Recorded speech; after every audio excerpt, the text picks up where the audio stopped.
everyone. I'm Angela Kirkian, your Director of Education at PPA. And today on In It Together, we're going to be chatting with David Trust, our CEO. David, thanks so much for joining us.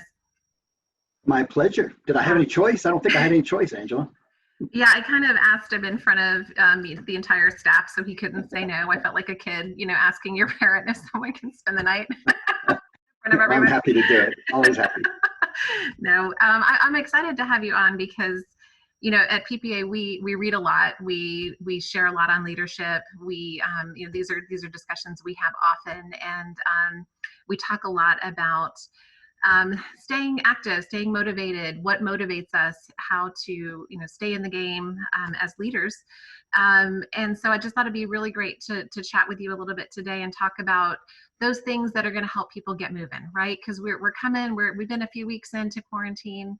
And, lots of people are doing great things, and some people are trying to figure out maybe what their next steps should be or how to get motivated to do the next thing. And so I thought a conversation would be great to just give them some ideas on how to get moving, to be prepared as we're going to get out of this. Yeah, because I think what professional photographers should be doing right now is not all that different than what we should be doing at PPA or frankly any other company. I think there are some don'ts that we need to consider, and then even some do's that we do need to consider. But Angela, you and I have talked about this some. We've talked about this with our senior staff, and that is that through adversity, through opposition and difficulty and crisis comes great opportunity to move forward. And that's not just a saying, that is in fact reality. And it's especially true, I think, with our corporate brands, our company brands, our personal brand, in that there are people that fall apart and do nothing. And there are people that really step it up and take leadership roles and move into the front and establish themselves as people that you want to be around, that you can trust, people that they make you feel better when you're around them. There are businesses that really just close up their doors and go play golf or binge watch, and their favorite shows. And then there are businesses that are taking advantage of this opportunity, this time that we have, this downtime, to create new habits, to create new systems and processes, and to reach out to our customers in a way that will help build our brand forever. And so I wouldn't say that there's, I hesitate, Angela, to talk about any of this with, as though there is a silver lining. And I suppose there is, but there's a lot of suffering out there right now. There are a lot of sick people. There are a lot of people who are suffering. There's been a lot of death in this country and worldwide. And so you kind of hesitate to say, well, there's some good that comes out of it. But there are things that we should be doing right now when we have this downtime. And in fact, I would argue that we don't have downtime. I would just say the task list is different than it was before. But I would say we shouldn't have downtime. We are business owners. We're people running businesses, right? We're entrepreneurs, and there really shouldn't be downtime right now. Right. But I do see this as an opportunity as well for people to do the things that successful people do that maybe they weren't making time for before. So I'd love to chat with you about that list, because I know we've talked a lot about the list of what do successful people do? What are some of the common traits of successful people? So I'm gonna throw that to you. Yeah, and there are things that we ought to be doing. Going to that list of don'ts, we should stay away from the snack cabinet, in the pantry. That's hard to do, admittedly. But is ice cream okay? and so we should try to stay away from that. We should spend less time binge watching, or if we do decide to binge watch and spend a lot of time watching TV, you can't even watch sports right now, spending time watching TV, that we do that in non-work hours. In other words, I think that we should keep office hours. And even if those office hours are modified, they're not quite what they were when everything is open in the economy, there still should be office hours, and they should be significant, and we should be working. We should have a task list and things that we are working on during those office hours. So those are don'ts. Don't spend all your time during office hours binge watching or even working in the yard. I've been trying to catch up on some outside yard projects and that kind of thing, but I'm doing it after work hours. And And so, try to keep going, Get on a pushing schedule your again. business forward, in every way that you can. George Bernard Shaw, I was looking at a quote here. George Bernard Shaw said that a life spent making mistakes is not only more honorable, but more useful than a life spent doing nothing. We don't want to spend our time right now doing nothing when there are meaningful things. So you referenced that list of commonalities. There's a list of things that successful people in all walks of life, there are lists of things that they do, because people are always asking them, hey, what are the things that make you successful? And when you compare those lists, there are some things that emerge, that rise to the top, that are common among almost every successful person. And the first one is that they read daily. And not for pleasure. Now, reading for pleasure is great, and it's a separate thing. Those are after hours sort of things, but that we do. But reading, understanding our market, understanding our consumer, understanding entrepreneurism, sales, there are photography. There are a lot of things that we can be brushing up on. It's one of the reasons, by the way, that we opened up PPA EDU. It's not reading, but it's kind of the same concept, that we should be spending our time learning. Right. And it doesn't have to be pleasurable. We do it because it's who we are as entrepreneurs. It's who we, it defines our success in the future. So we're paying it forward in a lot of ways. So the first thing that on that list would be just reading, picking up books meaningful for your business. Yeah. And reading. So I know reading is big on your list, and I'm looking behind you at that beautiful bookshelf. So let's just play a little game. Can you go grab 4 or 5 of your favorite? Can you pick that many? Can you pick that few? Well, Angela, I would have tucked in my shirt, but yes, give me just a second. Yeah, I want to see what you're gonna pick just off the cuff. The problem is there's a lot, and I'm not sure. It's not a beautiful bookshelf. It's an active bookshelf. Well, we read a lot. We read a lot on senior staff, and we share a lot on leadership. And, I think that small business owners are leaders in their community. And so, we read a lot on photography, and we read a lot on, things specific to our industry. But I think it's also really important to read things that are outside of our industry, because again, being a leader in your community is, I think, vital to the health of your business. And so, I'm not sure where to stop here. I said 4 or 5. Hey, folks, we're going to be here all afternoon. Yeah. Okay. One more. I won't do all of these. It just gives me, I'll pick from some of these. Show us your stack, David. Show us your stack there. Okay. I just dropped one in my stack. So, this is a good one. This is a good one because, Angela, I first saw this book in your office. I came in and said, tell me about that book. Do you remember that? Yeah, that's a great book. I love this book. Yeah. I mean, I really enjoyed this book. It's Grit by Angela Duckworth, and it's the subtitle is The Power of Passion and Perseverance. And the point being that the general gist of the book is that it is people, going back to those lists of commonalities, right? Is that it is people that show true grit, not stealing the name of the movie or the book, but the people that have true grit, that exercise grit in their life, are the ones that are successful. And the great thing about this, it talks about what grit actually is. Yeah. And it's perseverance. It's the ability to not get so flustered that you stop in your tracks. And that's a great book, actually. That's a good one, I think, for every entrepreneur. Do you agree with that?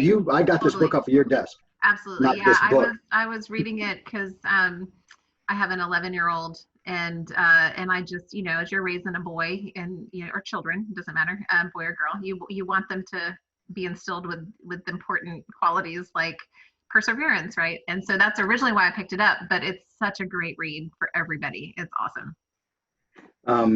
It is a really good read. Another one that I've read that I loved, actually, it was Just Enough Anxiety. I could pull all of those books off the shelf, almost all of them.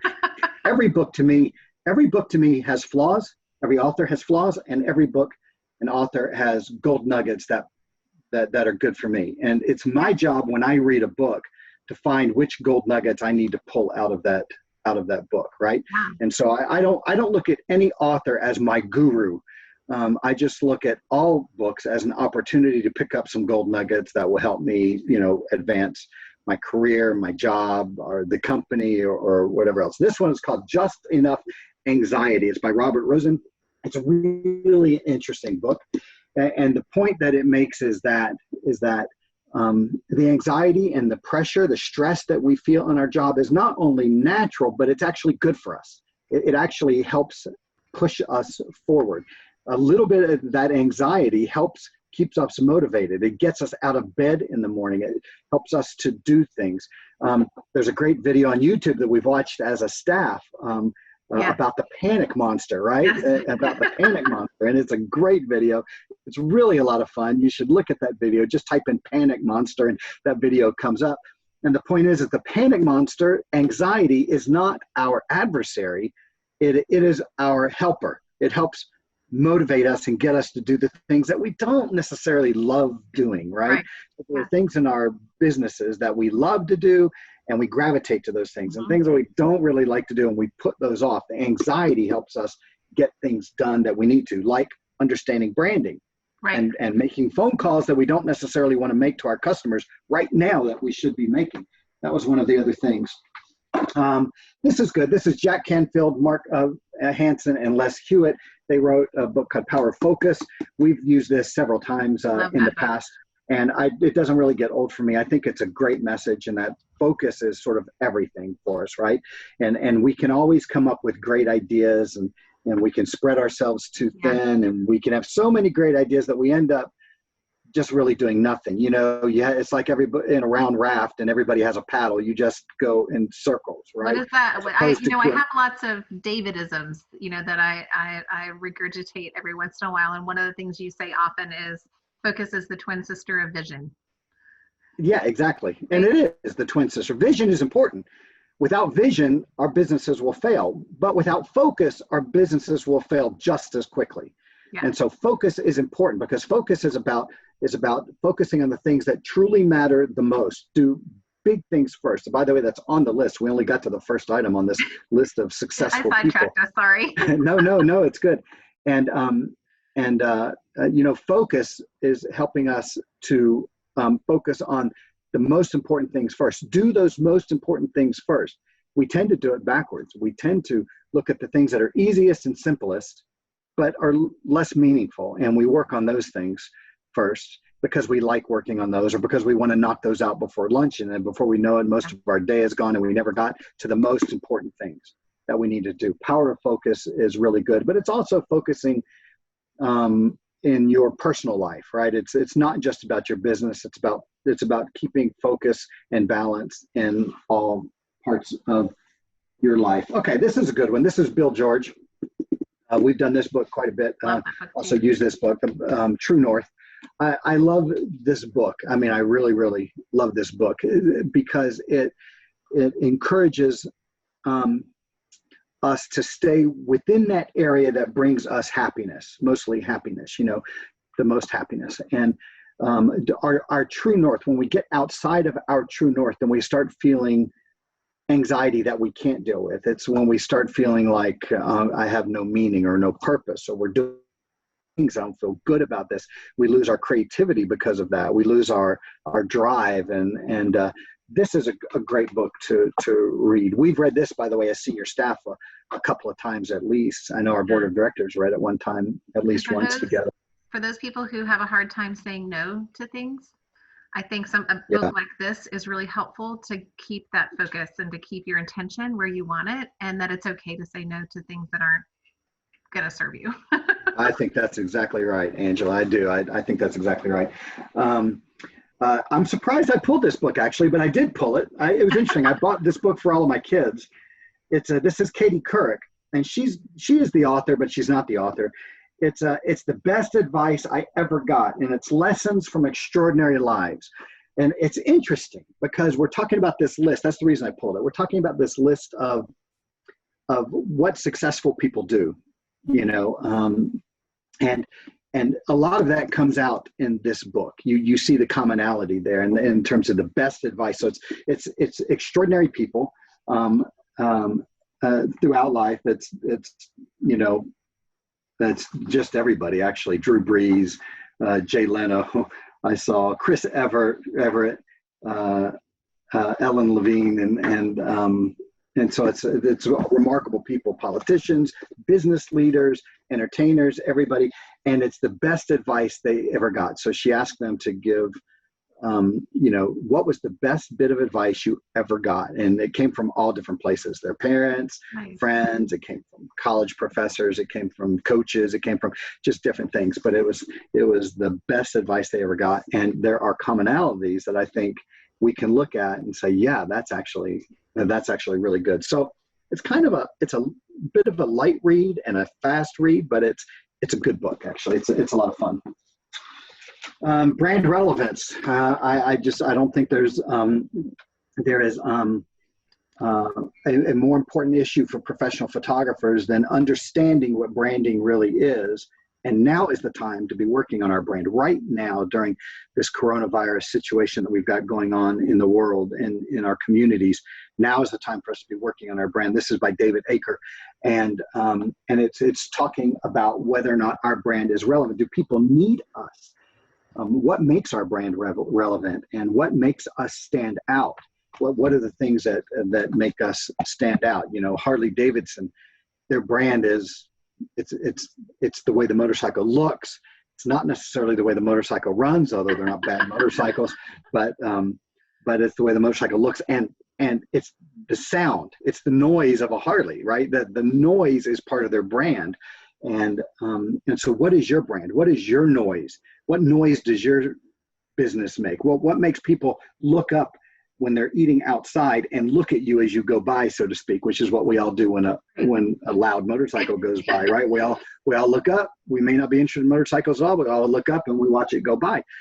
Maybe because we're annoyed, or maybe because we just like the way that it looks, and or because our mind is trying to verify what our ears are hearing. And so what noise does your brand make? And Brand Relevance is a great book to be reading right now.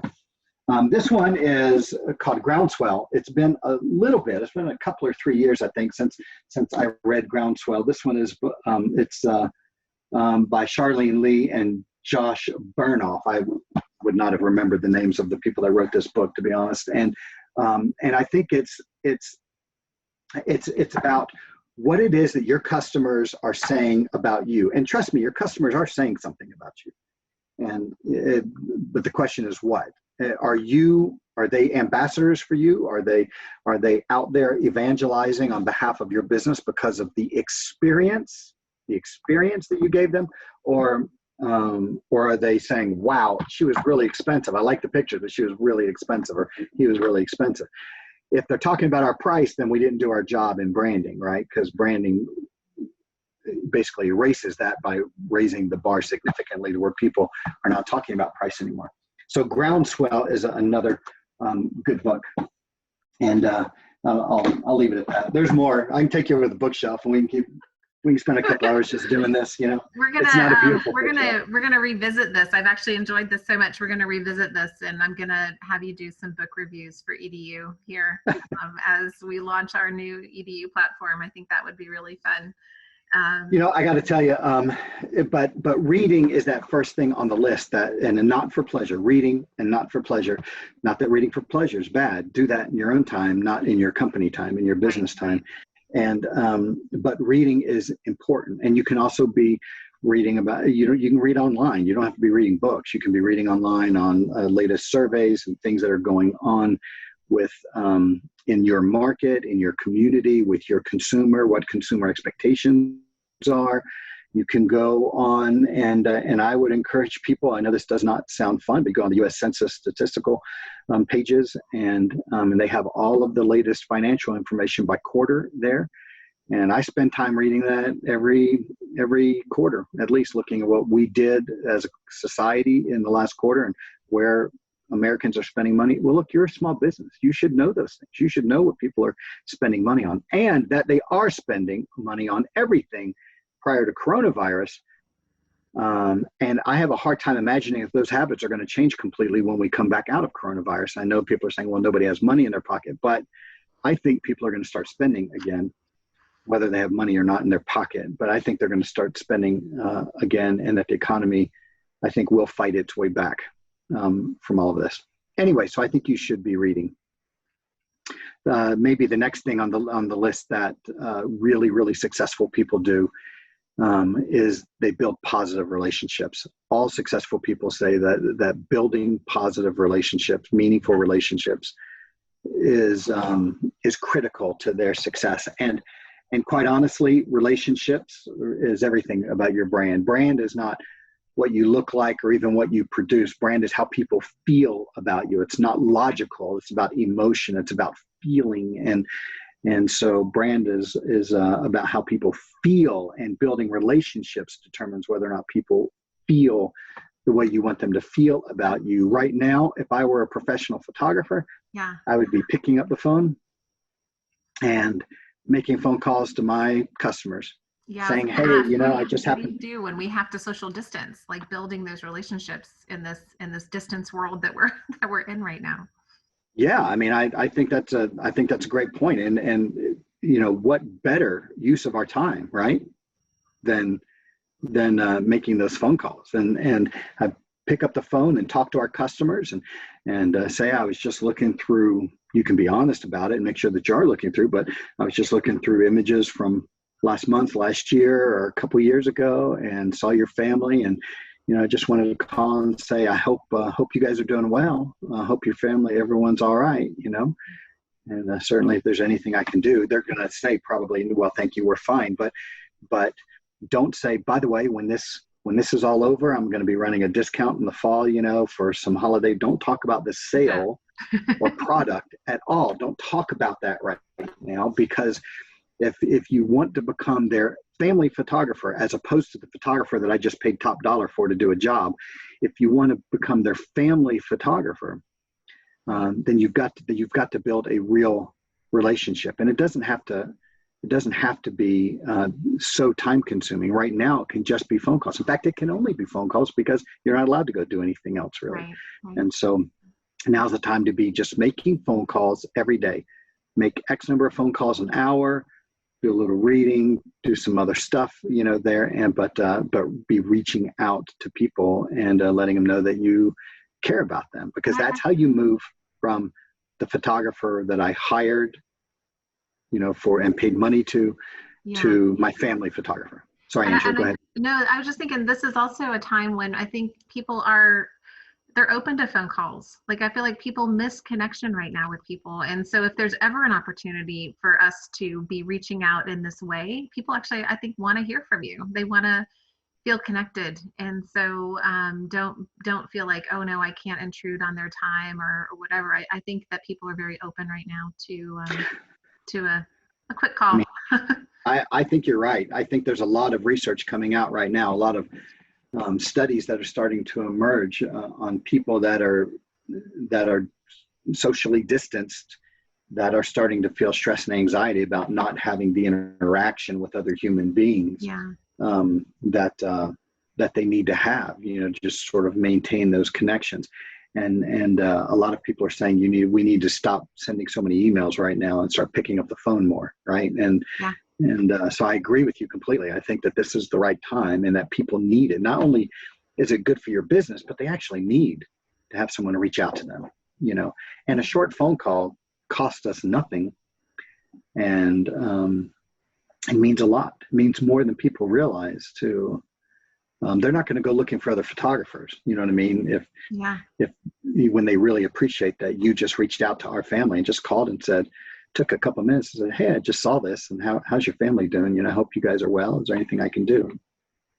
And I think that will be very appreciated. So, excuse me.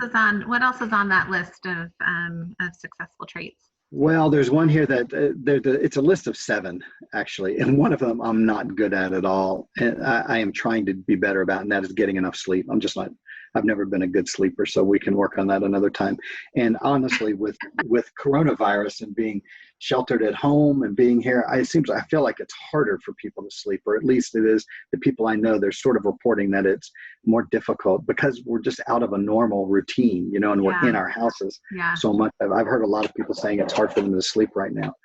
so Yeah, we I can feel get like back it to goes that. up and down. Like I'll have a good night's rest, and then the next night I'll be up between 3 a.m. and 6 a.m. for no reason.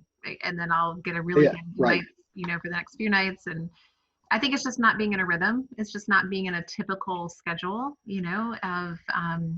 it's just we're a little jumbled right now. Our bodies are figuring it out. I think that's what it is. I think that's exactly what it is. We're just a little jumbled right now, and everything's just a little odd. So we can get back to, it's important that we get enough sleep, and we can start working on that again now, or once we get back to a more normal lifestyle. One of the things that they say is that they avoid wasting time. So successful people avoid wasting time. They spend their time on the things that are important, and they don't spend extra time. So they don't let meetings and phone calls that could be, we're not going to shut down a customer, of course, but they don't let meetings and phone calls that could be done in 30 minutes to go to 45 or an hour. Or then they don't let meetings and phone calls and tasks that should take 12 minutes go to 20 minutes. In other words, they're just efficient with their time. They just don't waste time. Time is precious. And so they don't waste time. They make sure that they're getting the most out of their day. And then that leads us to the next thing that's on their,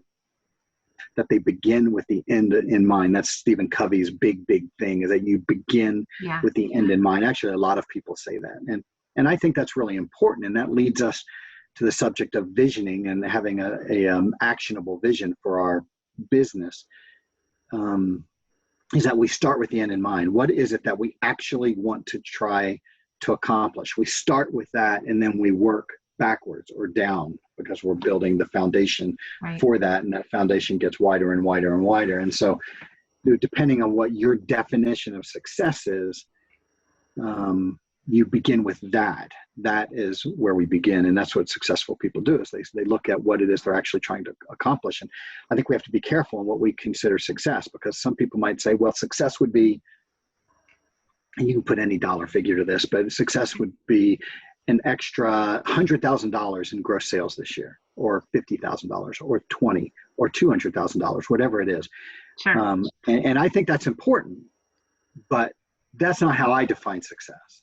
I think success is living happily, and enjoying life. And how am I going to do that? Now, earning money is a big part of that, because that frees us up from other things so that we can accomplish and do the things that we hope to do. Right. So to me, living happily is success. And then things like family goals, or my goals with my wife and our children, and now grandchildren, and spiritual goals, and vocation goals, and things with our job, financial goals. Those are all part of the next layer down from what your definition of success is. And then you set actionable goals in each one of those, different areas. We can talk more about that, creating an actionable vision, if you want. But so they start in that list. They start with the end in mind, and then one that I've heard a lot on those lists. You see a lot on the list is very similar to the one that I just said, and that is you put first things first. We call those big rocks at PPA, right? We always say, this is a big rock, meaning this is one of the big things that really matters to our members that we need to take care of. Or it can be critical. It can be something that we have to get done because there's a time, like Case Act would be a great thing on that, where we don't have a choice. The timeline is spelled out for us by Congress, quite honestly. And so we have to work on that. We don't have an option. So that becomes a big rock automatically. And there are things that become timely that become big rocks simply because you have to deal with them. But take care of big rocks first. And when you do that, the smaller things tend to take care of themselves. Sorry. Yeah, no. It's just another thing that we talk a lot about at PPA, which is there's lots of good ideas, but you can't do them all. And so which ones do you choose to do? And so I think there's a process for trying to figure that out, and I think just even opening yourself up to the idea that it's not a decision between good ideas and bad ideas. It's a decision between maybe lots of great ideas and how you prioritize those. that's a really significant statement because there are so many great ideas in business.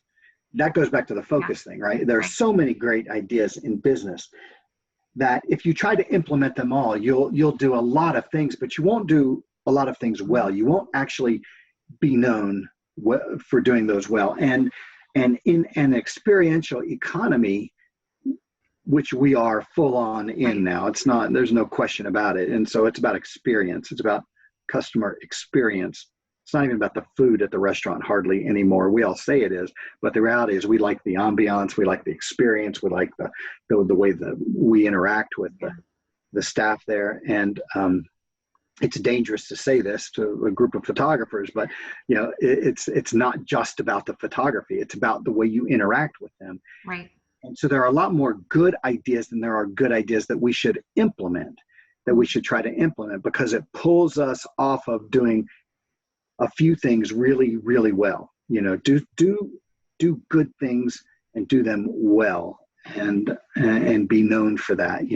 One of those should be the way you interact with your consumer, your customers. And so, I think we need to put big rocks first. And sometimes those small rocks, the gravel and the sand, we never really get to, and that's okay. I mean, just do the things that we really need to do, and do those first. Yeah. But an example, maybe you're a photographer. I'm not. A good example of that might be, reaching out to schools. You've been wanting to pick up a couple extra schools.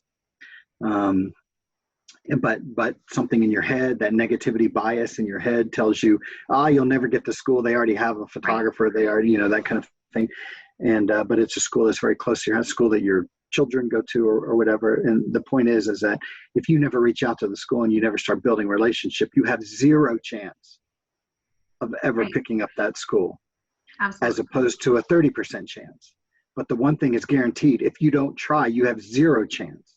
Yeah. But if you have a 30% chance and you go work with 6 schools, that says you're going to pick up 2 of them.